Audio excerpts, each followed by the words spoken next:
We're back, and the MLS Cup final is set. Is Liverpool turning Pep into the next Jose Mourinho?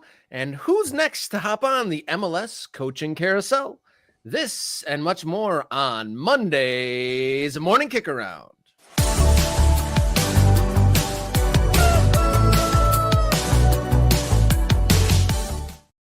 Hello and welcome into Morning Kick Around, where we cover the world's favorite game from the world's most entertaining country. Coming to you live each Monday, Wednesday, and Friday morning. I'm Robert Kerr, happy to be joined once again by the lovable and venerable Jason Davis. Hello. Wow, venerable. I don't know if that's good or bad. Is that another way of saying I'm old? Is that what that is, Rob? I don't know. Am I venerable? Oh, geez. I'm. That's a lot of pressure. That's all I'm going to say. It's a lot of pressure. Consistent, reliable, and always good to turn to when you're talking soccer in the morning. Thank you. That is nice. Okay, I'm okay with being venerable now. We can continue. All right, before we get into the big soccer stuff of the day, there was a high-profile pardoning this morning. I don't know if you've looked at the news. Yeah. But yeah, who would you give Ooh, a soccer pardon to there, Jason? a soccer pardon. Now, literal crimes, figurative crimes. I think we have to kind of expand our horizons here because, in order to really talk about pardonings, because some players, some figures in soccer have been, they have been castigated, they've been cast out, they have been treated poorly by the public because, well, we just don't like them for whatever reason, the way they behave, things like that. Man, this is a really, really good one.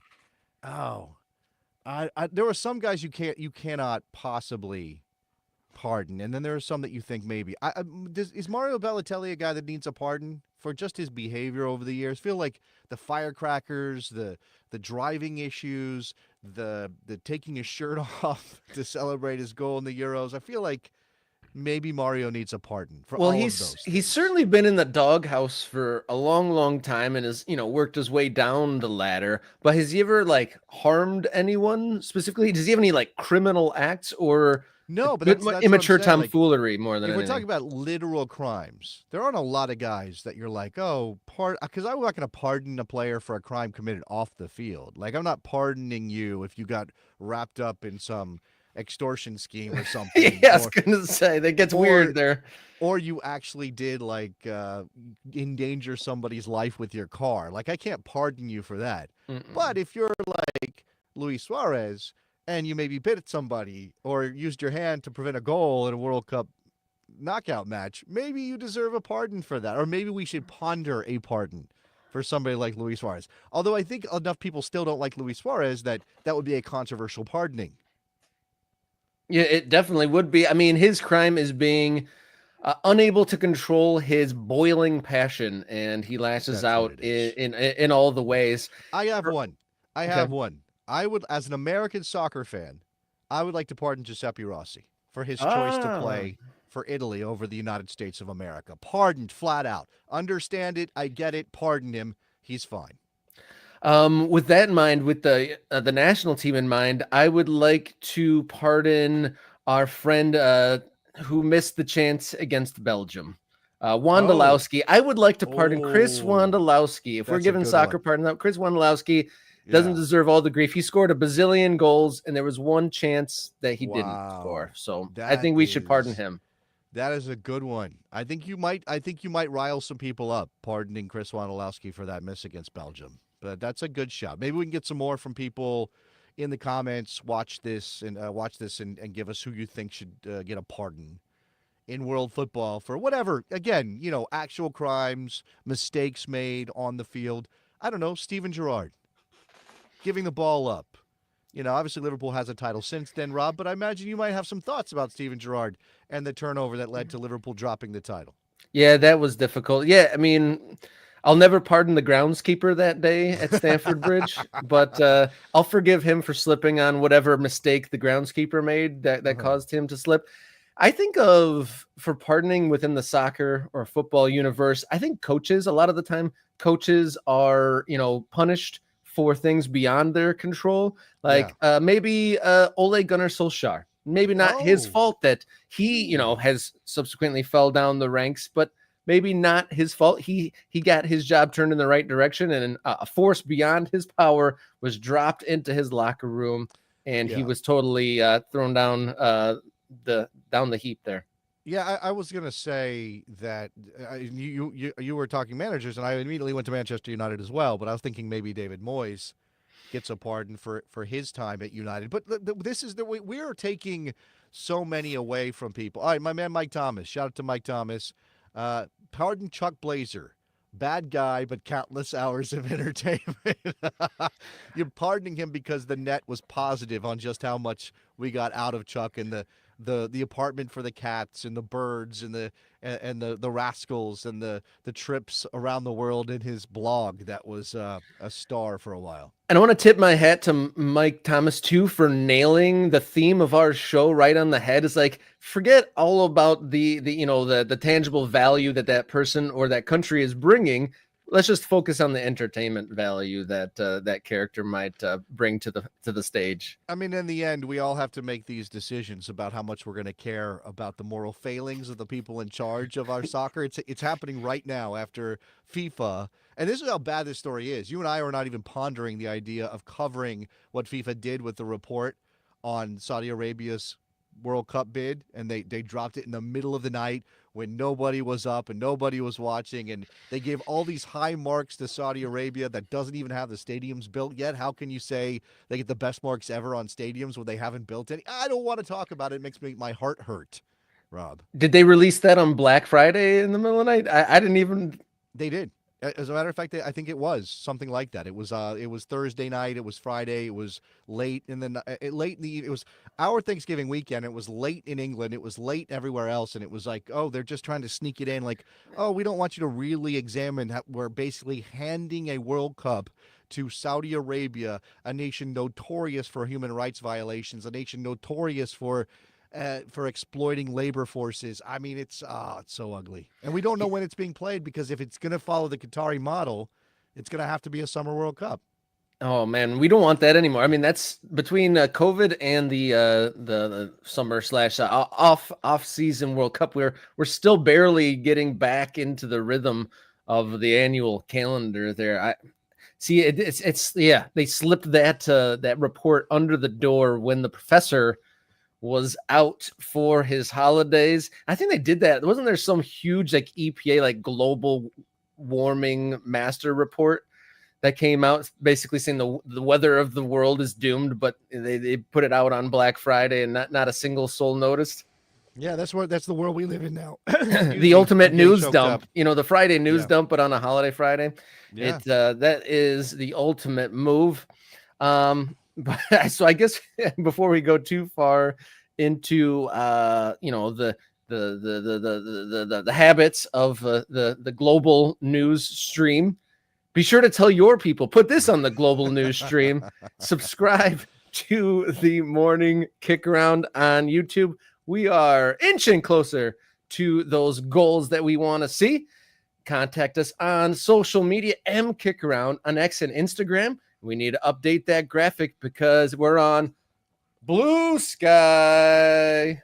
Mkickaround is now an accounted force on the hottest new rising social media platform in the World Wide Web. Let's say it's the funner, the more fun, whichever one is proper grammar, more fun social media platform right now. And come join us. Mkickaround. Blue Sky. Go for it.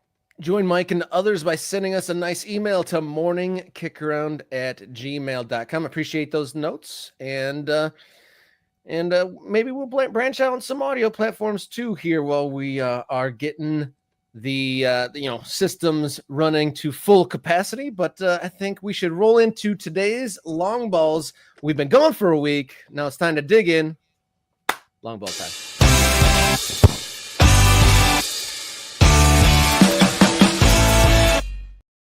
Long ball number one, the first show in December, MLS semifinals for the MLS Cup played out over the weekend, but probably the star of the MLS Cup playoffs, we learned, suffered an ACL injury. Ricky Puig assisted the winning goal to get the LA Galaxy in the MLS Cup finals, and he out. What did you think of the semifinals, Jason? And where does your excitement for the final go with Puig out? Well, okay, let's address the semis first, conference finals, as they are called. Eastern Conference Final, Red Bulls did Red Bull things.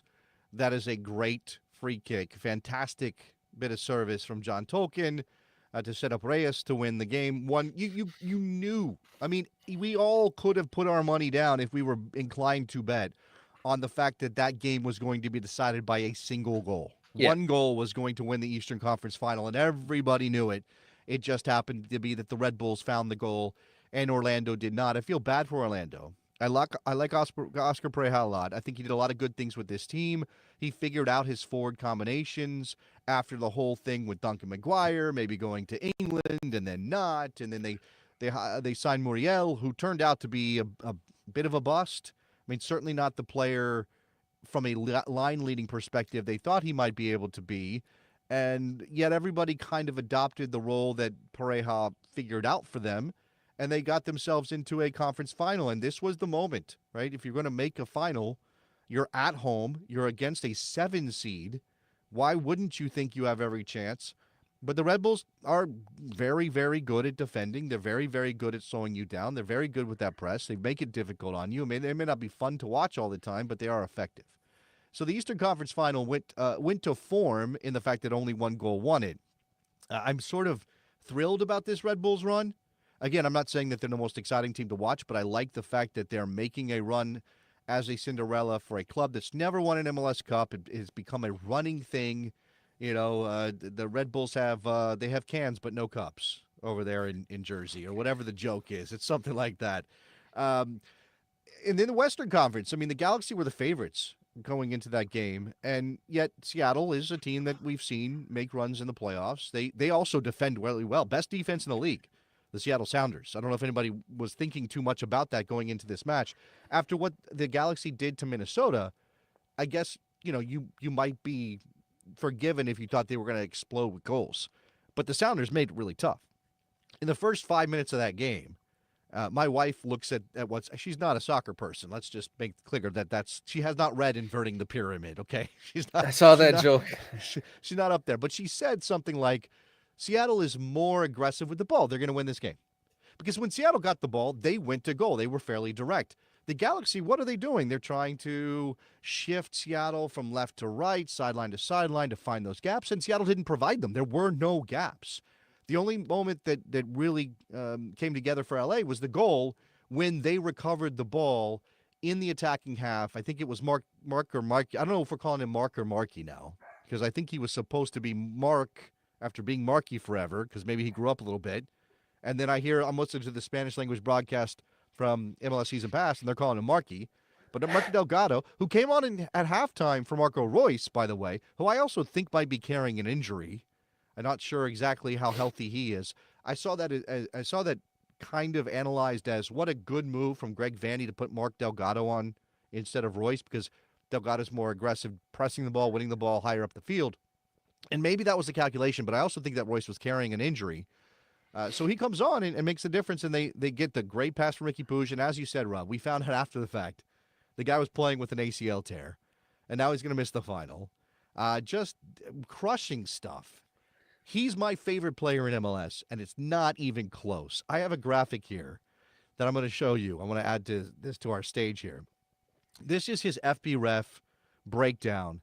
Now, against compared to midfielders, and Ricky Puig, you could call him an attacking midfielder if you want to, but I think it's fair to call him a midfielder.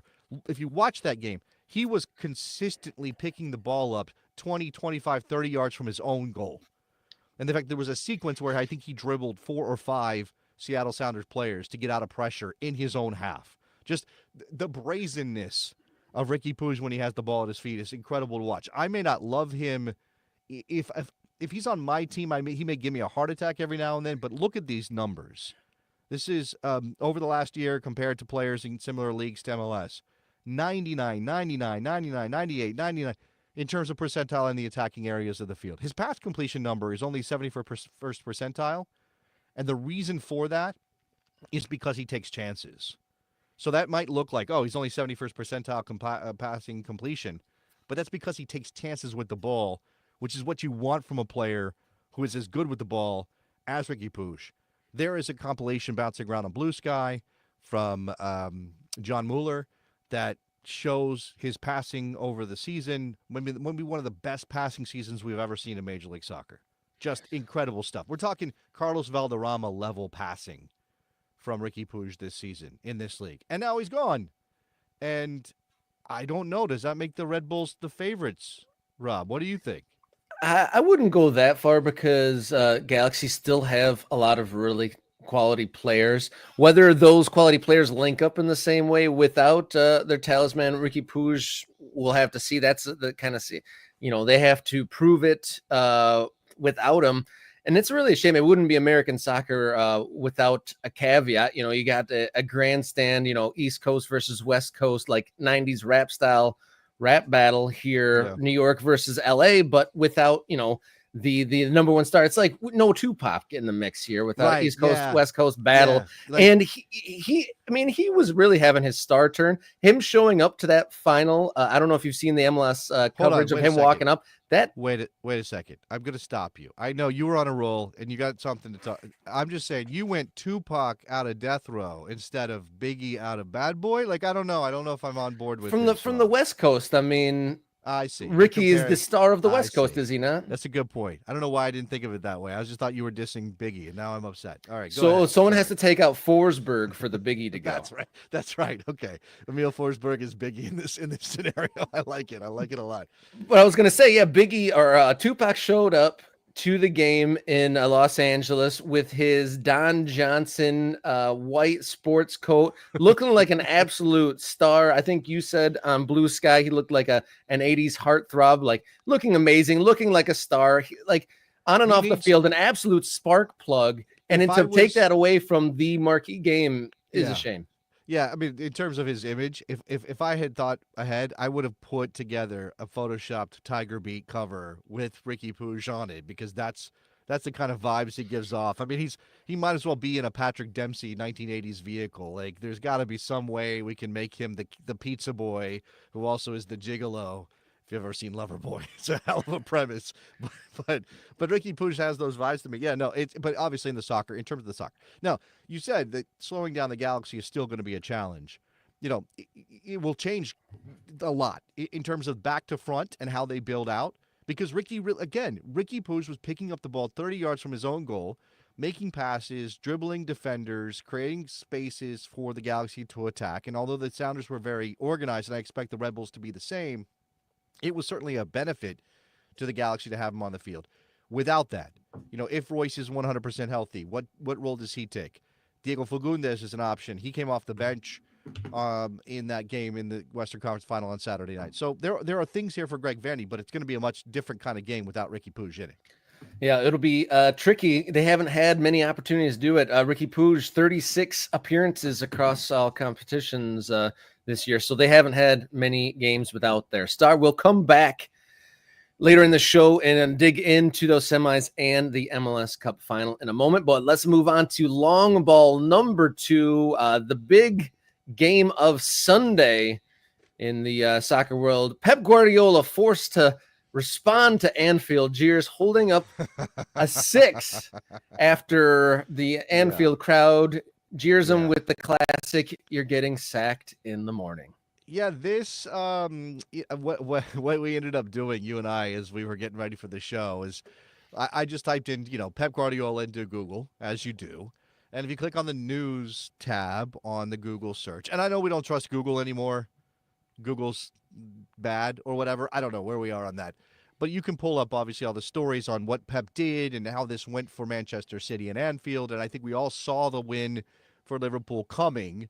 But Pep Guardiola holding up 6 fingers as he was being jeered by Liverpool fans who were saying, singing "You're going to be sacked in the morning," which is hilarious. Let's be honest. Yeah, that's something that like every other human being type manager has heard in England, especially down on the lower leagues. Like you lose a couple in a row, and the way fans or whoever the opposing fans are going to jeer you like that, and to have the most accomplished coach get that too is just brilliant. Do Liverpool fans singing at Pep really think he's getting sacked in the morning? Oh, No, they don't think that. They are simply trying to wind you up, Pep. So why would you give them ammunition? Why would you respond with the six fingers? I've got six titles. Why would you do that? That doesn't serve you any purpose, and it gets us headlines like The Mirror. And again, we're talking tabloids here, so let's just consider the source. Man City crisis has brought out the worst in Pep Guardiola. He's behaving like a spoilt, I can't say that word, it's the T at the end, spoilt child. This is from David Anderson, the football correspondent at The Mirror. Pep Guardiola's acting like a child, Rob. This is the deepest, darkest abyss for Pep Guardiola at Manchester City. because he had a kind of a tongue-in-cheek response to the crowd cheering. I'm sure that's not the most dramatic response you could possibly ever have. I mean, his side are bedraggled at the moment, according Bedraggled, to that's a good word too. You saw that somewhere, right? They're bedraggled. yeah, the Manchester City are currently bedraggled after their loss to Liverpool. But I was going to say, so Pep in a very uncomfortable, unfamiliar position, bringing out some different characteristics of the manager. Is this maybe forcing him into Mourinho territory, a serial winner now, kind of boxed into a corner?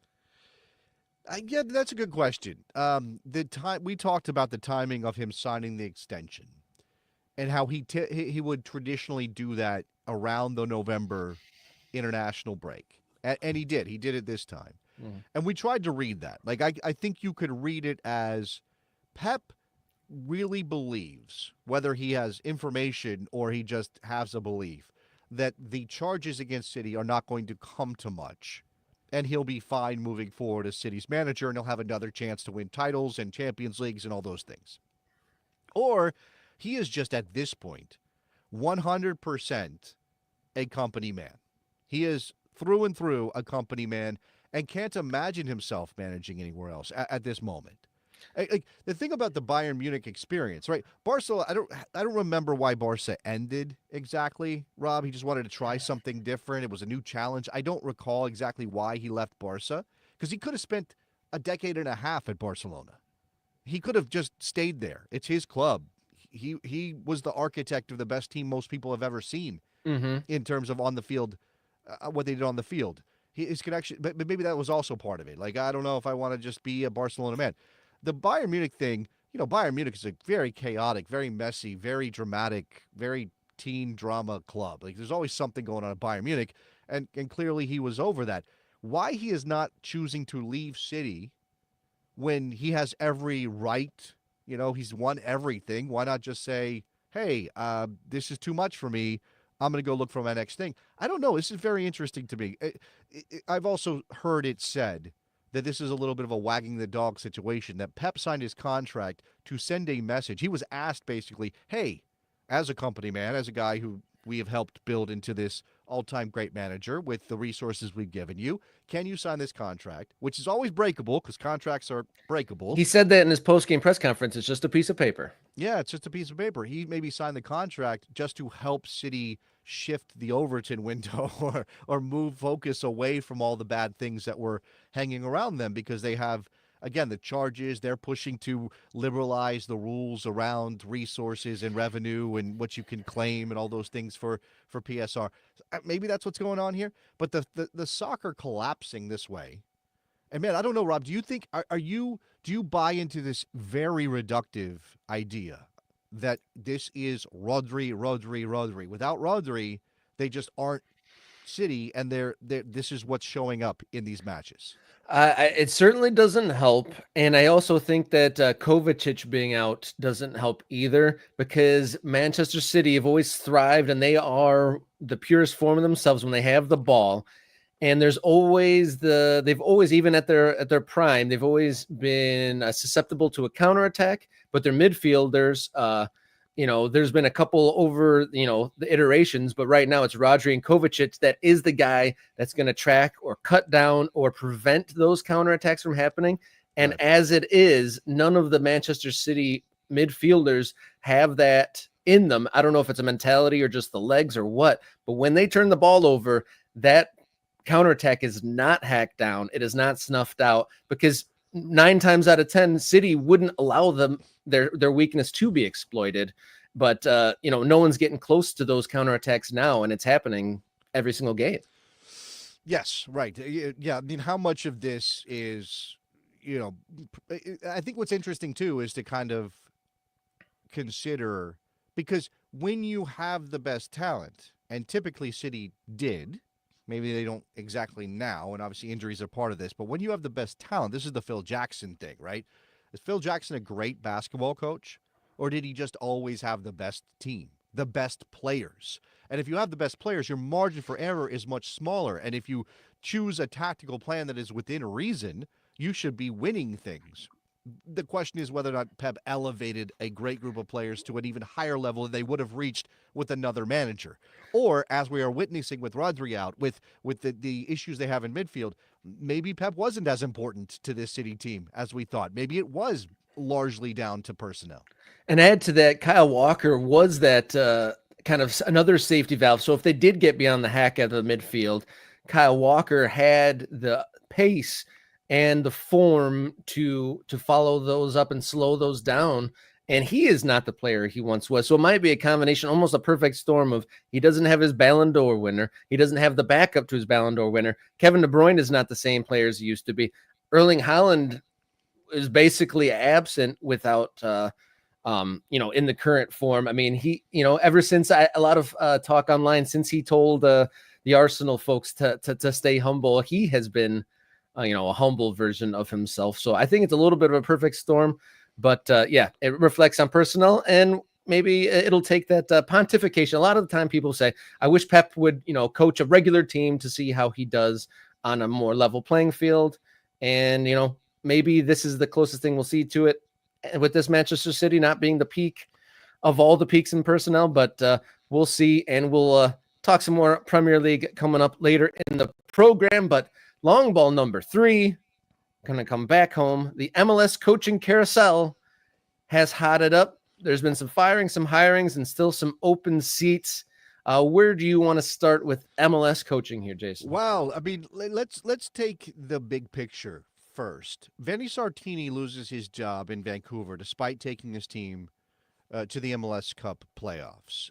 We have now John Herdman out in Toronto. Now, I think there is context to that and why he's no longer there. We've already had changes in hirings. Bruce Arena in San Jose, Nico Esteves in Austin, Javier Mascherano in Miami. I mean, I do think you need to consider Nick Cushing took his team to the playoffs, and he lost his job. He's out. Now, all of these things are most of the time, right? So we had Tata Martino leaving for personal reasons. Apparently there were reports of a blow up with Sergio Busquets in the locker room, whether those personal reasons were outside of the club and the team or because of relationships within the team, I think is interesting. You have, as I said, Vanni Sartini, who is always kind of a big personality. Maybe he just wore out his welcome in Vancouver.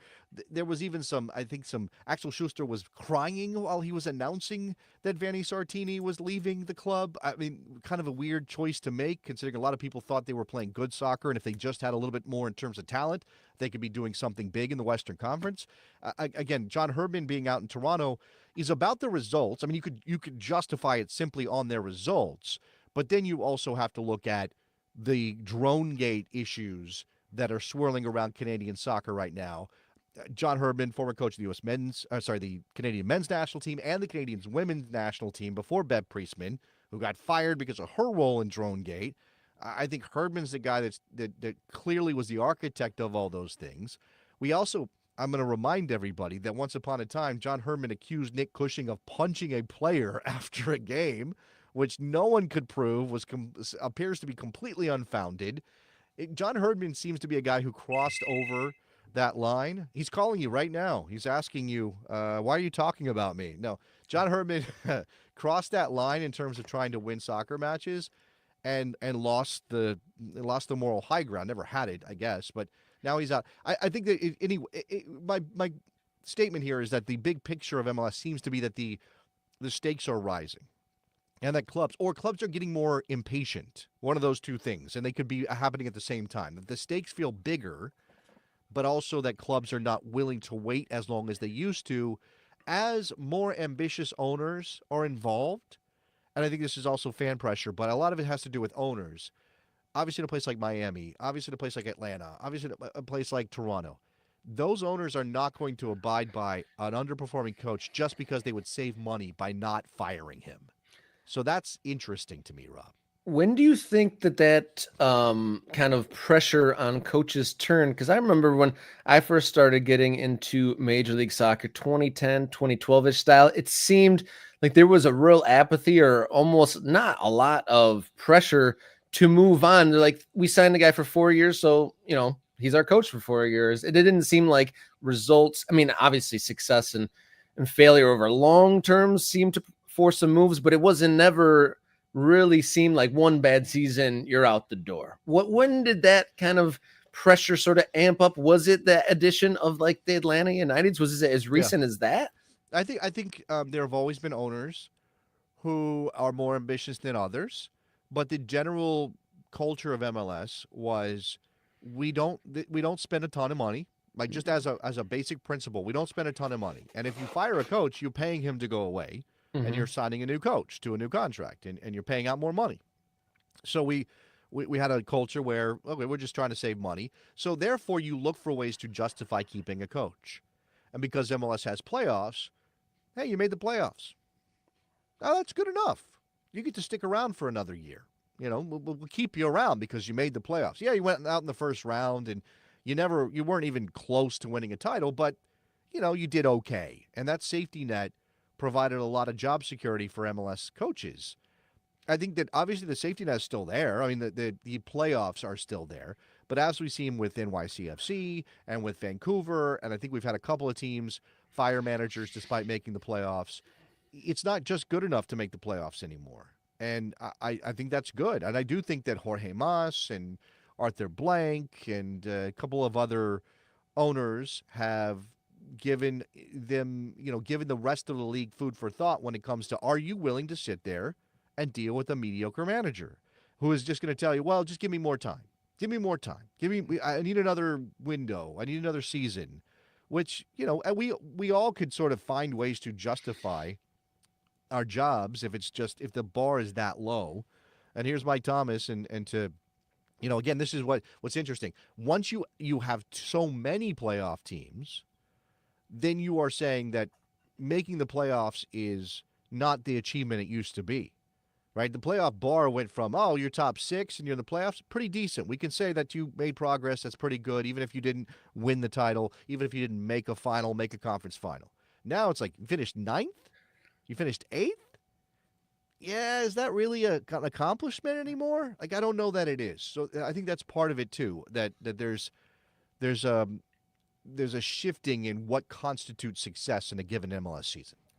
So the remaining head coaching spots open in Major League Soccer: Atlanta, Toronto, NYCFC, and Vancouver.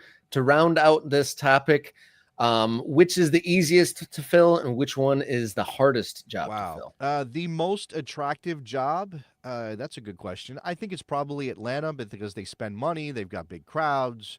There's a lot of potential there. Philadelphia is an interesting one to me. I'm very fascinated to see how Ernst Tanner handles this because I'm not sure you're getting cream of the crop kind of attention from managers because of how they've spent and what they've done. And they want to lean into playing younger guys, which is something that Jim Curtin wasn't as committed to at the end. NYCFC has a stadium coming, but that's not happening for a couple years, so you got to manage in a baseball venue. I'm not sure how attractive that is, and they've always hired from within. That Jason Kreis, sure, but they've hired from within the CFG family. So I don't know who that might be. That was Vieira and Cushing were both CFG guys before they took the job in NYCFC. Ronnie Dyla was not. I guess he counts. He was at Celtic before he won a title there. So I don't know. That's an interesting one. Who am I missing? We know that Miami's got Mascherano. St. Louis has hired Olaf Melberg. We should mention that. That's a job off the board. That one's interesting. He's got some experience. I guess he was up for the Sweden national team job, but didn't get it. I think he's taken a team up to the first division in Sweden, but not a lot of experience there. So a fascinating kind of experiment in St. Louis. Toronto. So this was the question. I saw Joe Lowry upon John Herdman's dismissal or departure from Toronto, say one of the biggest jobs in MLS is now open. And I responded to him like, is it really one of the biggest jobs in MLS? I mean, yes, they built themselves a reputation during the Bradley, Altidore, Javinko years. They have this reputation of spending a lot of money. They spent money on Bernadeschi and Insigne. How has that worked out? I think just because you spend money doesn't make the job that attractive or make the job that big if there are clearly endemic issues within the organization that I would think would turn off a lot of top-level managers, Rob. We shall see what happens. Give us your thoughts. Who would you, if you were a football manager, which job is the most attractive to you? Throw that in the comments. And then hit us up, like, and subscribe on YouTube. Morning Kick Around YouTube. Let's get those numbers up and contact us and follow us on social media. MKickaround on X, Instagram, and Blue Sky. That's Monday's Long Balls. Let's take a breather, take a sip of our favorite drink, and come right back with today's hot topic.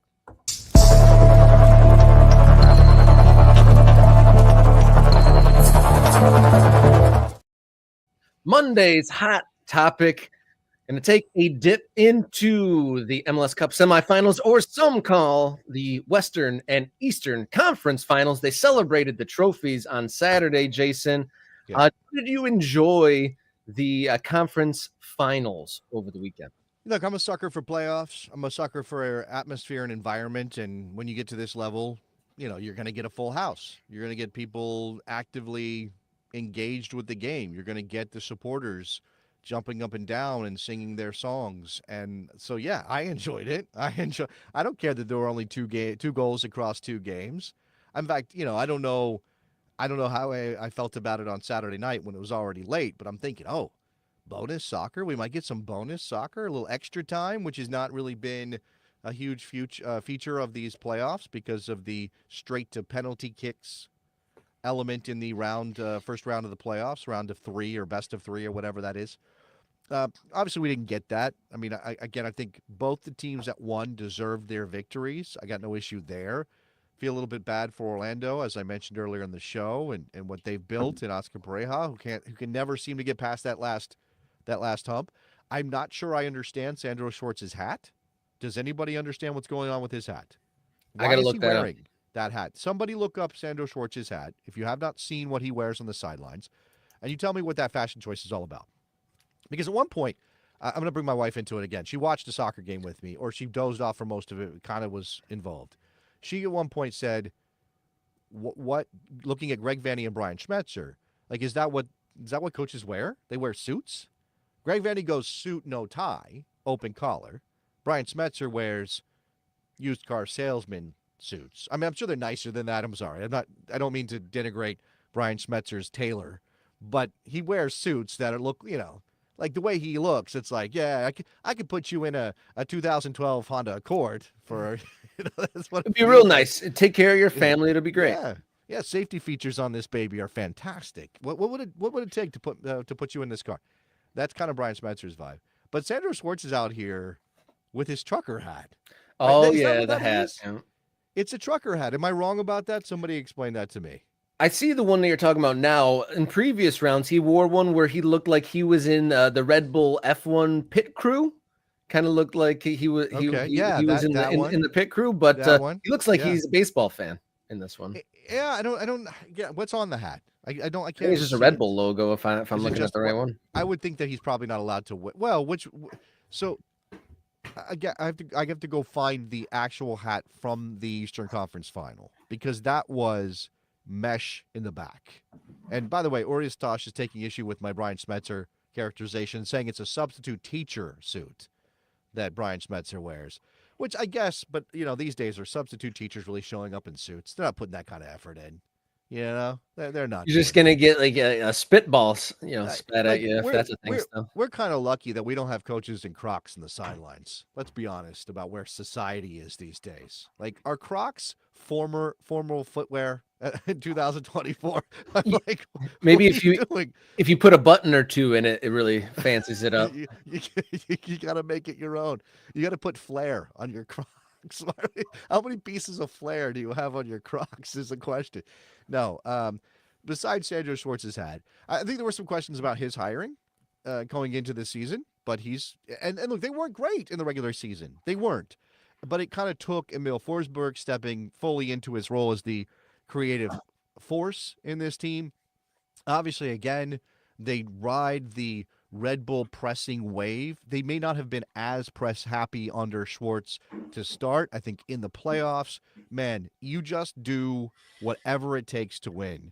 And it can you ugly it up, right? I mean, even Tata Martino famously learned this lesson when he was in Atlanta. His first season, they got bounced by the Crew in the playoffs trying to play more expansive, swashbuckling soccer. And in year two, when he won his title in Atlanta, Tata was like, nope, okay, I see what this is. I see how this works. It's knockout football. This is how you win. And the Red Bulls are built to do that. Now, their margins are small enough in terms of scoring goals that there is a lot of luck involved in getting them here. And shout out to a friend of the show, Mark Fishkin. I don't even know he knows if we exist yet. But shout out to Mark Fishkin, who I've known forever, who said on Blue Sky, like, this is about luck. The MLS Cup playoffs are very much about luck. Now, last year we had, remember, a 4-seed win the title, but they were playing this soccer that we were all entranced by. We're all enchanted by what Columbus was doing. So we're like, oh, they're such a great team. They were 4th place in the conference over the course of the season, if I'm remembering my standings correctly. So it's, again, there's this thing about the balance between who is great and who plays the best soccer and who wins in the playoffs. And those things don't always match up. In fact, they kind of very rarely match up in MLS. And this final is kind of an example of that. The Galaxy missed out on the top seed in the West on the final day when they had that issue in Houston. But they were very good all year long. Now they've lost their best player in Ricky Puig. They have weapons. If you can figure out how to get Pencil and Peck isolated, and we know Joveljic can score, then they can still win this game. And they can still make it really tough on the Red Bulls when it comes to defending. But you just took the best player off the board for LA, and that makes it a fascinating situation. Before we move on from the Eastern Conference final, Andres Reyes with the only goal of the game. Do you think that free kick was intentional? Because it banked in off the inside of the post. Was that an intentional direct action, you think?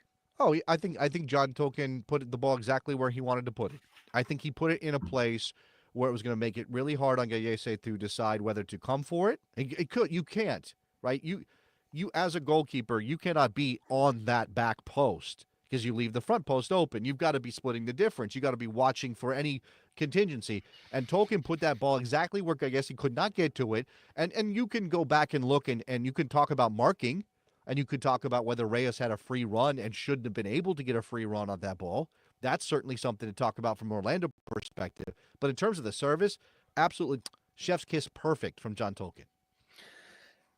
In the Western Conference final, another 1-0 decision.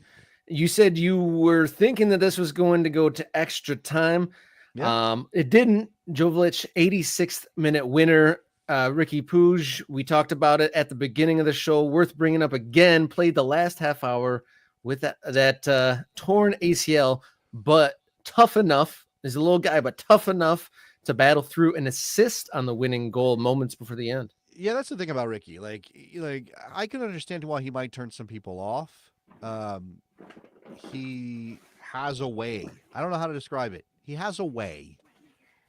Maybe the ball hog thing will turn some people off, I guess, just because we get real moralistic about, oh, he's got the ball all the time. Why doesn't he let his teammates have it? Why does he pass the ball? Again, when I mentioned he dribbled 3 or 4 Sounder players in his own half, there are players around him. He could pass backwards. He chose not to. He decided he was going to just take the ball away from these.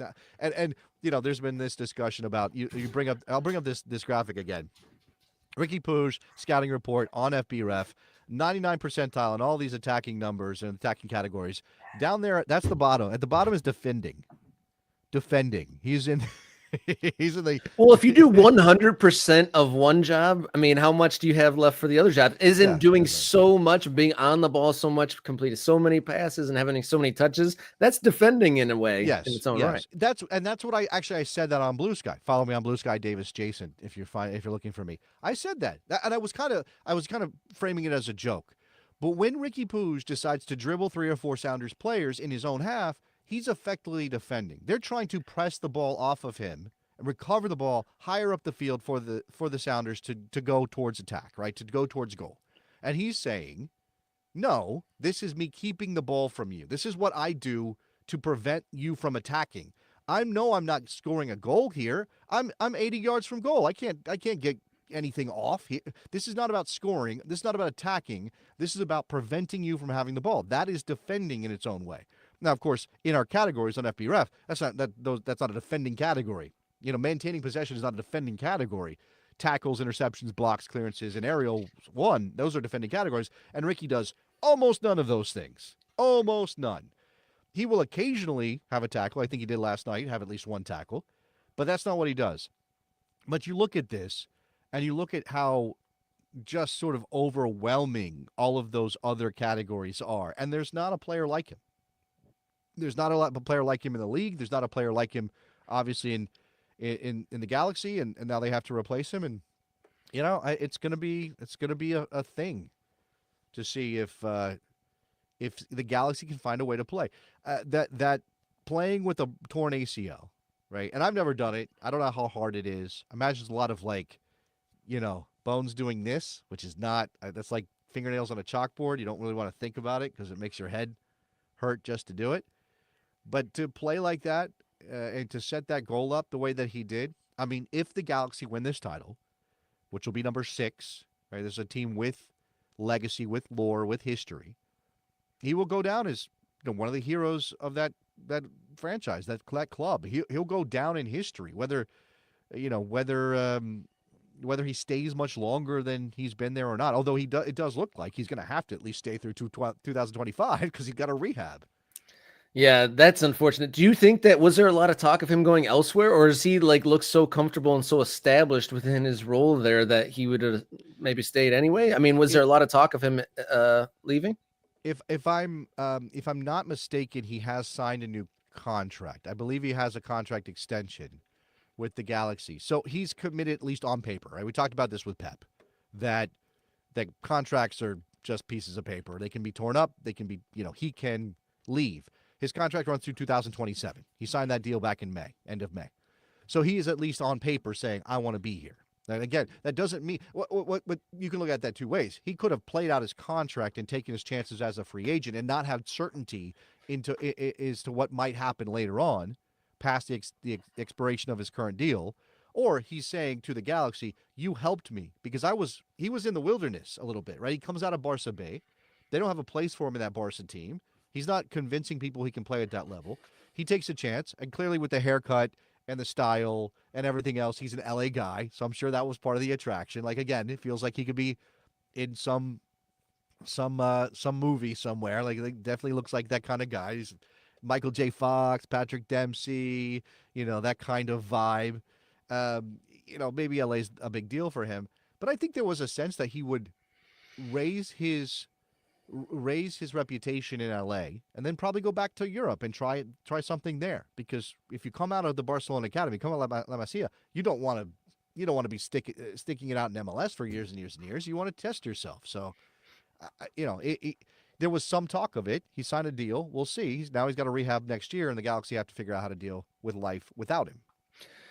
MLS Cup final is December 7th at 4 p.m. on Fox. We shall see if LA Galaxy and New York Red Bulls in a clash of the coasts. We'll see who will come out on top. Be sure to follow us on X, Instagram, and Blue Sky. We got all those social medias covered. Follow us along. Follow the conversation. Join the MK Ultra movement. And be sure to like and subscribe to the YouTube channel or give us a note on morning kick around at gmail.com. Those numbers keep on ticking up. I'm excited about the addition of Blue Sky, another platform to explore. We're going to take a quick sip of coffee, come right back with the big question here on Monday morning.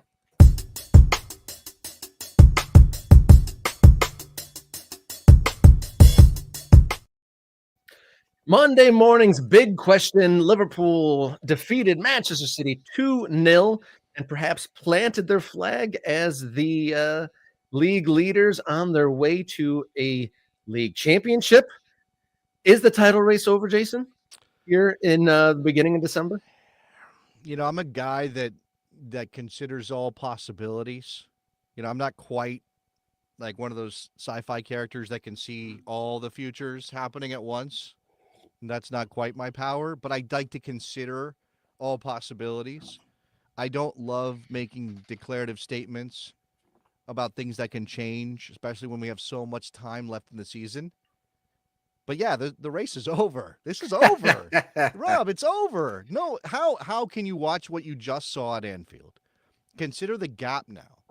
Rodri's not walking through that door. He's not playing next week, right? And yes, you could consider what the fixture list looks like for City, because if they've got easier games, they can make up some. Well, they can collect points, but of course, it's not just about Manchester City. It's also about Liverpool, and whether Liverpool is going to be going through any sort of dip that would allow for them to drop the points that City then needs to make up in order to close this and go for the title. And I don't need to remind you, because I'm sure you've looked at the table like 12 times this morning already.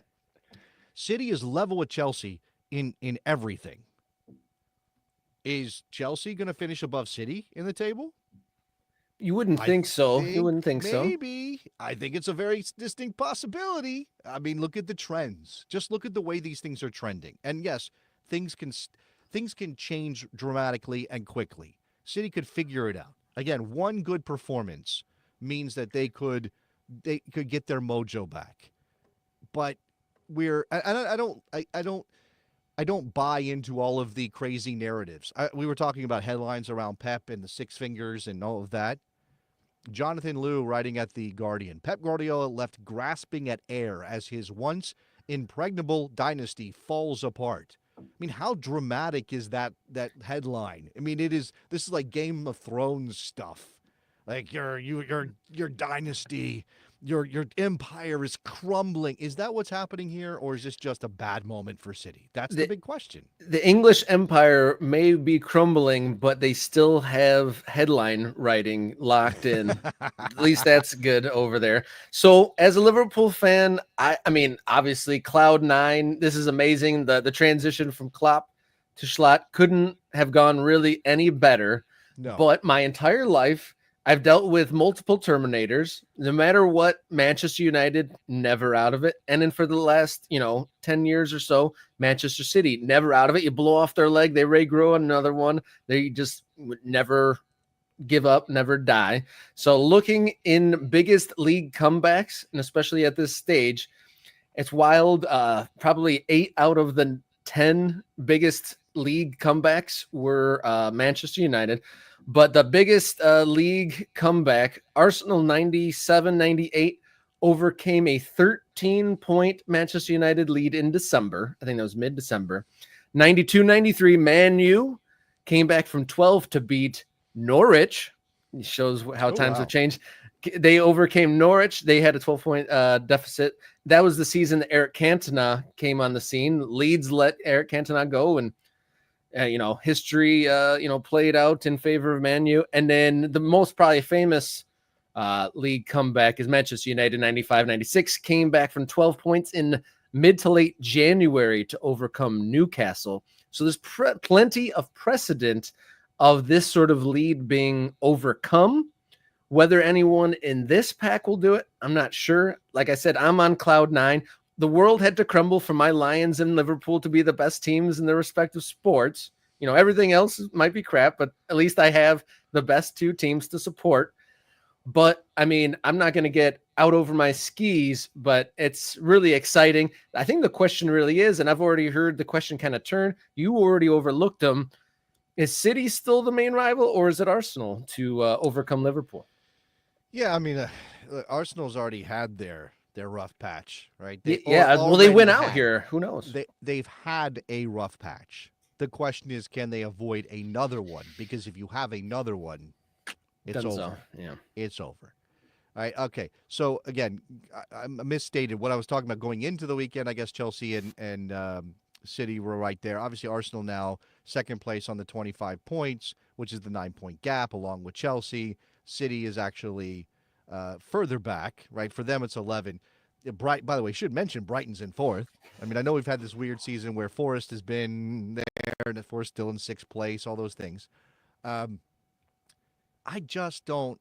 I just Liverpool feel like a team with a new manager, right? So Arne Slot in his first run as a Premier League manager at a club with the sort of microscope and attention and spotlight they come at Liverpool, there could be some negative things that happen. I'm not going to deny that that's a possibility. He might not always look this happy at Liverpool, but they feel like a team that is has been hardened by the battles that they've had with City over the last couple of years, and feel like a complete team. Now you could pick things about their squad and say, well, they're not quite there here, or they're not quite there, or they don't have the depth necessary to fight on all fronts and just, boss everything. But perfection's not possible. And we've already seen Arsenal has significant issues, particularly when they're missing pieces like Odegaard. Chelsea is still a young team trying to figure it out with a first-time big club manager in Moretzka, who's doing a very, very good job. Yeah. But I don't think that everybody thinks of them as a complete unit, right? They're not they haven't evolved in that Pokemon way. They haven't evolved into their final form yet, right? They're basic, Brighton is a trier and doing great. And that's another young coach, another first-time Premier League coach who's doing great work. But we all get the sense they're going to drift. I mean, nothing's guaranteed here, and they could surprise everybody. But I don't think anybody really has Brighton as a title-winning team. City has been hardened like Liverpool, but missing so many pieces, injuries just absolutely battering them. Now their manager's losing the plot over being chanted at Anfield. No. And then there's nobody else. Forest, Spurs, no. Brentford, I mean, we're going way down the table. We're 14 points back now, and those teams are not coming out. It's nobody but Liverpool. Like, even if it ends up being 3 or 4 points in the end, they will win this title, Rob. They will win this title. You sent shivers down my legs there. I mean, I'd like to dream like that, but I've had too many heartbreaks to get that confident. But it is brilliant to see the transition going so well. I mean, this is going from like a Pep to Jose Enrique or Jose Enrique. Yeah, I mean, Barcelona went from strength to strength back in that big transition. And when back in the spring when Jurgen Klopp said, and his farewell game, he's like, you got to get back the new manager, and he started the song for Schlott. And that made me very nervous because I had the pangs of Alex Ferguson saying the same for David Moyes. And that did not go well. So the transition has gone, way better than anyone on the red side of Merseyside could have ever possibly imagined. But I like what you said about the battle hardened. They almost had we're not letting that happen sort of a mentality. It's not as emotional up and down, at least yet. Most of the time when Klopp's teams had trouble, it was in January, February, like early spring, like the wear and tear of the December and the FA Cup and all that really it took a toll on those teams. And so their dip would happen January, February, when Manchester City basically in the last like half a dozen years have just won every single game in the second half of the season. So if there's ever going to be a potential dip, it's coming. Yeah, and again, I understand there's some historical context to it. Could be not always this great for Liverpool. And they still have the Champions League, and there are things that could bring them down. But again, with the gap where it is, because I'm considering the teams chasing. It's not just about Liverpool, and if Liverpool has a blip. Liverpool was battling City for those titles, Rob.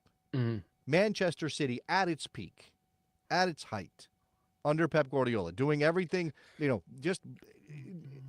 They felt like, and I think I made this comparison before, they felt like the Russians in hockey before Lake Placid. Okay, like not that they're Untouchable. not like they're completely unbeatable, but they're the best, and everybody knows they're the best. It's just a matter of whether or not they're fully engaged and have all their pieces together. And then they're gonna. You can't tell me with City's 11 points back. Mm. That is so big a number when we're talking about teams that are going to drop 4 or 5 points, 6 points. I mean, what's the maximum here? You can imagine Liverpool dropping between now and the end of this. I mean, I don't know. It just feels like the bridge is too far for City. And then I have to consider the other contenders. Arsenal is imperfect. Chelsea is clearly imperfect. That's it. That's the list. Liverpool wins the title. Wow. Wow. You can put a little bit of wind up my skirt there. You got me feeling confident. I mean, 11-point lead here in January. One of the comebacks I omitted at the top of the segment was the 10 points in late December that City came back on Liverpool in 18-19.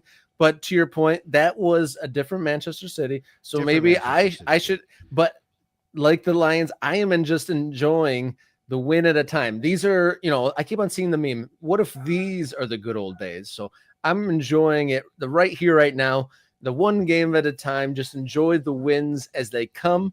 All the rest, you, me, and all the other commenters, the outside noise saying it's over. But at the same time, you'll be the guy in like May saying, they got a little ahead of themselves. I won't be doing that. The season's not over in December. I will be saying what a fool I was when we pull up this clip of me saying that the title race was over the second day of December when we have so much soccer left to play. Like that would be 13 matches played, and I'm sitting here calling this race over. This might just be hot takery run amok. Could be that, Rob. I'll fully admit it's possible that I've fallen into a trap of hot takery. Hot takery run amok. But okay, what do you say to this? Mike Thomas, obviously a lover of Major League Soccer, but he's saying that it's meaningless, saying that the season is wrapped before Christmas. Do you put any stock into that? I mean, the Premier League is basically filled with enough teams to make an MLS Cup bracket, right? Yeah, I know. Mike rather is having a little bit of fun with this. I don't like doing that thing where we're constantly judging the format in comparison to other competitions. Like they call it a lift and a lorry, we call it an elevator and a truck. They do their titles this way, we do our titles with playoffs.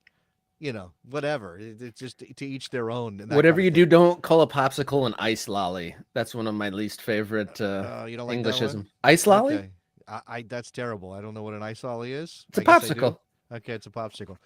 I will say this, as a Fulham fan, sitting dead mid-table, and would be fine if that's where we finished, that's a hard thing for me to accept, right? Oh, if we finish 10th, I'll be happy.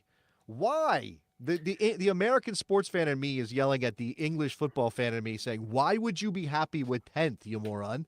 Like, what is that about? Suddenly you're okay with being mid-table just because your club doesn't have the same money as Liverpool and City and Arsenal? Like that is something to Mike's point about, what is there to play for if you're Bournemouth right now? For perspective on that, we need to get a Vanderbilt college football fan on the line and see if like finishing mid-table in the SEC is something that they enjoy. Do they just enjoy a good day out? Yeah, I mean, your mid-table team defeated or drew again with 10 men and like all those things. You're just rooting for good days out if you're below the top 6. That's I guess. Right. Eh? It's about the individual experience. Like, hey, if we can beat a City and Arsenal or Liverpool one time a season, okay, everything is, and not, obviously not be relegated. Everything is fine. Now, I don't think Fulham fans are going to be pulling the goal out of the ground to drop it in the Thames if they beat City at Craven Cottage the way that Vanderbilt fans took the goalposts and took them to the river, right? That is a bit of a difference here. And obviously college kids were involved, so there's that too. Well, does the one thing that Fulham they don't get to go to the Chick-fil-A popcorn bowl or whatever at the end of the season. Maybe we should do that. Maybe English football clubs should have bowl games at the end of the season. The Bovril Bowl. To celebrate finishing decently mid-table. And yes, and Jenny behind the scenes has said they should take the goal and drop it in the Thames. They should do that. They won't. They should do that. Wouldn't that be awesome? We should absolutely do cultural exchange and get all those English football fans who are, they're so notorious for being calm and respectful in all moments. English football fans, please start throwing goals into rivers. Please do that. Yeah, wild weekend in sports, really. I mean, lots of fights and bench clearings and all sorts going on, but I don't think there was too many overseas. Actually, no, wasn't there a big melee in the West Ham Arsenal? I saw some fighting going I on didn't there. catch that So one. Did the two London clubs get into it? Were they arguing over? yeah, I think mid game there was some. I think West Ham give them an excuse to turn on the mitts rather than watching the game. I think some folks within the firm type of groups might do that. But that speculation aside, I think our morning's been kicked around. What do you think, Jason? We kicked it, or it kicked us. I can't tell which, but we're done. All right. Follow us along, like and subscribe. Morning Kick Around on YouTube. And then follow us along on X, Instagram, and now Blue Sky M Kick Around on all those social media platforms. Thank you for your comments. Thanks for tuning in, and be sure to follow along and enjoy your soccer until we're back. Everybody, enjoy your days. Enjoy your soccer.